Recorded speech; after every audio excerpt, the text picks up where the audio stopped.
All right, welcome, folks. Today we're going to be creating an example using the app Explain Everything, and we are going to be analyzing visual rhetoric and propaganda. This is a lesson that I do with my U.S. history courses, and essentially they'll be learning how to read an image. So the first thing we're going to do is go over the criteria that we're going to use, just a couple of sample ones here, to kind of analyze this particular propaganda piece, which is actually from the early 20th century. And the first thing we're going to look at is the placement or framing or staging of a content or character in order to heighten the mood. Are there any noticeable details or clues or symbols that tell a story? And then is there imagery that might show power and or invoke emotion? So if we look at the placing or the framing or the staging of the content or characters, we notice first of all that the woman is in the foreground, and she is a pretty imposing figure here. And we notice that the man, of course, is sitting down slightly in the background, and he is a much smaller character here in terms of how they're portrayed. Um,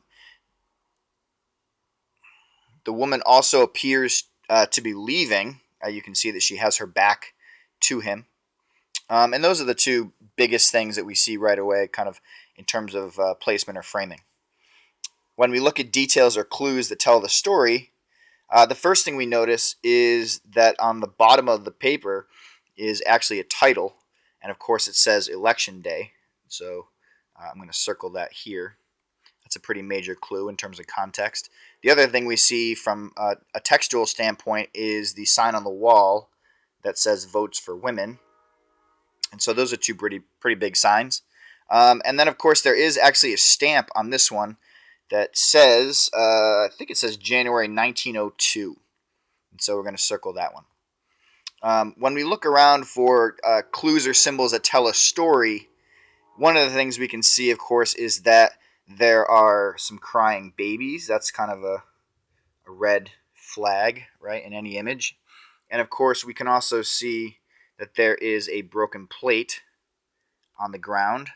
And the cat next to it is also sort of in an alert stage. So that's not good, right? One of the other things we notice, of course, the woman, in terms of what she's wearing a bowler hat. She's wearing a suit and tie. So those are pretty big clues. The man here is wearing an apron. And if we consider the time period, that's not necessarily typical garb for people during this time period. When we look for imagery that might show power or invoke emotion, we can see that the face on the man is pretty alarmed. He's definitely not happy. You might even say that he is upset or fearful. And over on the other side, the woman appears to be scowling at him, right? This very unhappy scowl that she's got here. So we might conclude from this that the man appears to be powerless or almost victimized, and that the woman is in a state of power or even dominance over him, and it is leading to some chaos in the house.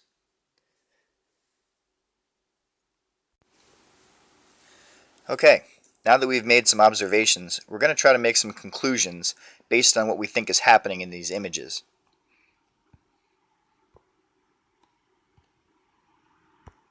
So the first question we're going to ask ourselves is, what do you think the message of the artifact is? What is the maker trying to tell us? Who might have made this artifact? And how could you find more information about the artifact and its importance? So the first question, what is the message of the artifact? Well, at first it seems like a pro-woman suffrage message. However, the fear in the man's eyes and the really ornery, almost domineering nature of the woman really would not have been taken as a good thing in a male-dominated society of the early 20th century. The message here is that if women get suffrage or the right to vote, that as men do, Which other aspects of manly control might be threatened? Seemingly, the gender roles in society will be swapped, and even worse, men will lose their manly powers. Again, this is why we see the man fearful and small in comparison to the dominating woman who is going to go vote. Now I'm going to insert another image from this time period that exhibits the same type of message as this one. And here we see this reads, "I want to vote, but my wife won't let me." And it has the flipped gender roles of the man taking care of the child, doing the laundry, and of course he seems very unhappy with this. When we discuss the next question, who might have made the artifact, it seems clear that whoever made it does not want women to vote, so a student can rightfully assume that it is an anti-suffrage group that does not want women to achieve the right to vote. And as an example of that, we have a picture of the headquarters of the National Association opposed to women's suffrage. Not a necessary component to add more images necessarily, but just demonstrating that you can add and resize images while the video is actually going. Now, to answer the last question, how could you find more information about the artifact and its importance? A student might add up the clues that we found in our analysis of the poster in order to generate search results in Google. For example, if we use election day and suffrage, women, even anti-suffrage, uh, along with the fact that the artist's name is actually on the poster and there is a timestamp. If we type those into Google, the first thing that comes up is a website called Granger.com. And on this site, they actually describe the image, what it is, why it's important, and you can actually order a print for yourself. On that same website, of course, you can look at other images to give you more context for this movement. And of course, the students have actually studied women's suffrage for a bit before this anyway, so they do have some background on this. All right, well, this is the end of the demonstration. Obviously, this is a somewhat limited view of an application with immense potential for both students and teachers to showcase their learning in creative and informative ways. Thank you very much for watching, and this is the end.